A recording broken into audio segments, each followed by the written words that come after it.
変動金利で住宅ローンを組んでいる人に今すぐ聞いてほしいのだ。来月から返済額が月に1万5000円以上跳ね上がる可能性があるのだ。原因はペルシャ湾の向こう側にあるのだ。ちょっと待って、住宅ローンが上がるのはわかるけど、それって中東の戦争と本当につながってるの？しかも IMF が日銀に利上げしろって迫ってるって話も聞いたんだけど。つながっているのだというより直撃しているのだ。今日のテーマは IMF と日銀とイラン戦争の三角関係なのだ。この3つが絡み合った結果、日本の住宅ローン、物価、円安が同時に動こうとしているのだ。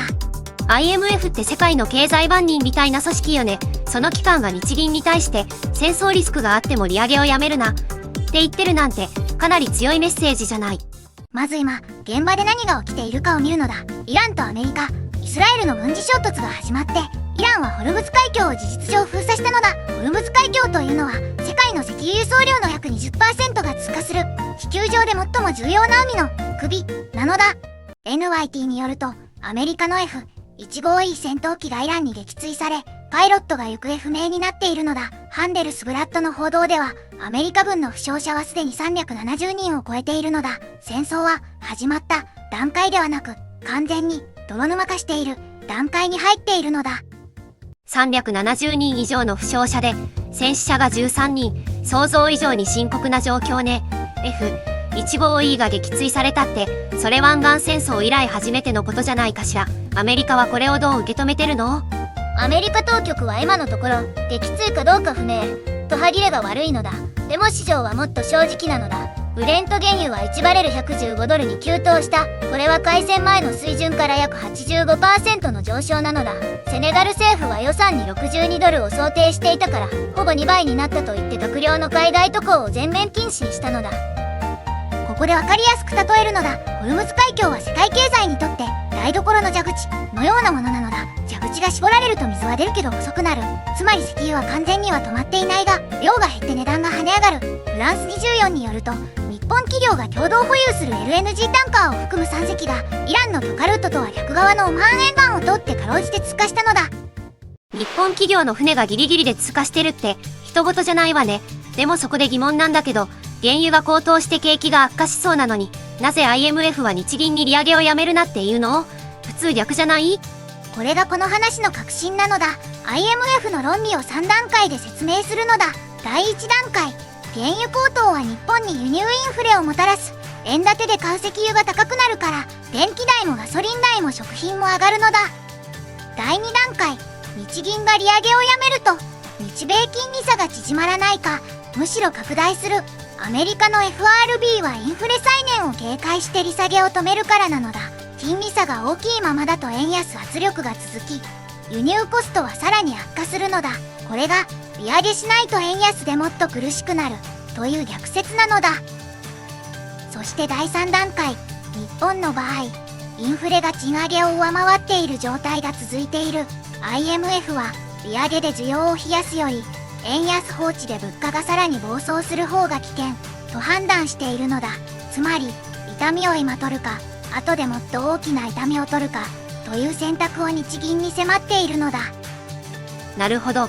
でもちょっと待って、利上げしないと円安で苦しむって言うけど、利上げしたら住宅ローンが上がって苦しむのも同時に起きるじゃない。どっちに転んでも家計が痛む話じゃないのこれ。メタンの言う通りなのだ。これがダブルパンチ問題なのだ。 BBC とロイターの報道を見比べると BBC はエネルギーショックが利上げを正当化すると書く一方、ロイターは新興国の財政危機リスクが先進国にも波及するという角度で報じていて、同じ事実でも優先するリスクが違うのだ。日銀にとってはどちらのリスクを先に潰すかという答えのない問いなのだ。ここまでの流れをひとまとめにするのだ。ホルムズ海峡の封鎖で原油が115ドルに急騰。イランの戦争がインフレ圧力を輸出している。そして IMF は円安を防ぐためにも利上げを続けろと日銀に圧力をかけている。ここから先が実際に僕たちの生活に直撃する話なのだ。では具体的に家計への影響を試算するのだ。まず住宅ローンから。変動金利3000万円。35年ローンで政策金利が 0.5% から 1.0% に上がると月々の返済額は約1万3000円増えるのだ。今後さらに 0.25% 上がれば合計で月1万8000円。年換算で約21万6000円の負担増になるのだ。年21万円以上の増加。それって毎月のスーパーの食費分がそのままなくなる感覚だわ。しかも原油高の影響で食材や光熱費も同時に上がってるんでしょう。氷河期世代の40代なんて、住宅ローンと子供の教育費が一番重なる時期にこれが来るのね。まさにその通りなのだ。氷河期世代にとって住宅ローン金利上昇と輸入物価高騰が同時に来る構造的なダブルパンチなのだ。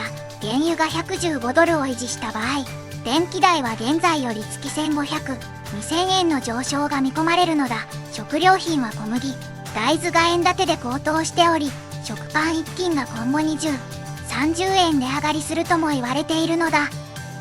一方、これが投資、資産形成という観点から見ると少し違う顔を見せるのだ。ドル建て資産を持っている人、例えば NISA で S&P500 に投資している人は、円安が進めば円建ての評価額が上がるのだ。100万円分投資していた場合、1ドル150円が160円になれば、単純計算で評価額が約 6.7 万円膨らむのだ。ちょっと私の意見を言っていい？ドル資産を持ってる人は得するって言うけど、それってそもそも投資できる余裕がある人の話よね。変動金利ローン抱えて、食費も電気代も上がって、NISA 口座に月数万円入れられる人ってそんなに多くないんじゃないかしら。結局資産格差が拡大する話のような気がするのよ。鋭い指摘なのだ。いや、これハメタンの言う通りで、僕も正直この点に引っかかっていたのだ。IMF はマクロ的には利上げが正しいというが、ミクロで見ると痛みを受ける人と恩恵を受ける人が完全に分かれるのだ。これは経済政策ではなく、誰の痛みを優先するかという政治的な選択でもあるのだ。冒頭で言った月1万5000円増の話に戻るのだ。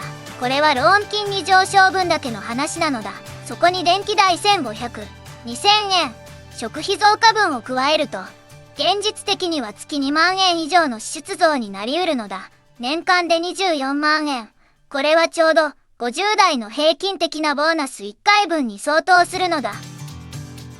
では、これから3ヶ月でどうなるかを3つのシナリオで見るのだ。シナリオ A は、停戦シナリオ、ホルムズ海峡が再開通し、原油が90ドル台まで落ち着く。日銀は利上げを慎重ペースに戻し、年内の追加利上げは1回にとどまる。家計へのダメージは最小限になるのだ。シナリオ B は、長期化シナリオ、ホルムズ海峡の混乱が3ヶ月以上続き、原油は120ドルを突破、円安が155円台に進み、日銀は利上げを続けざるを得なくなる。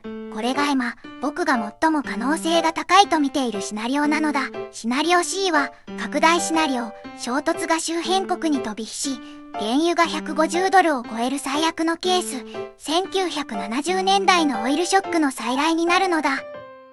シナリオ B が続いたとしたら、今の時点でできることってあるかしら？変動金利から固定に変えるタイミングとか、NISA の比率を変えるとか、実際に動ける選択肢を教えてほしいわ。今できる現実的な3つのことを伝えるのだ。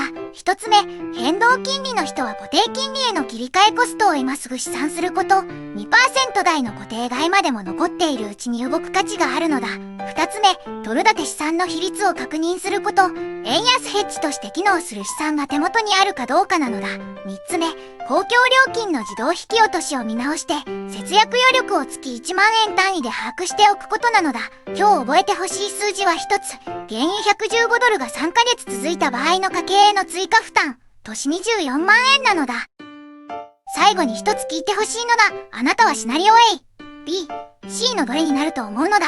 コメントに A、B、C だけでいいから書いてほしいのだ。3ヶ月後に答え合わせをするのだ。チャンネル登録と高評価もしてくれると続きが作れるのだ。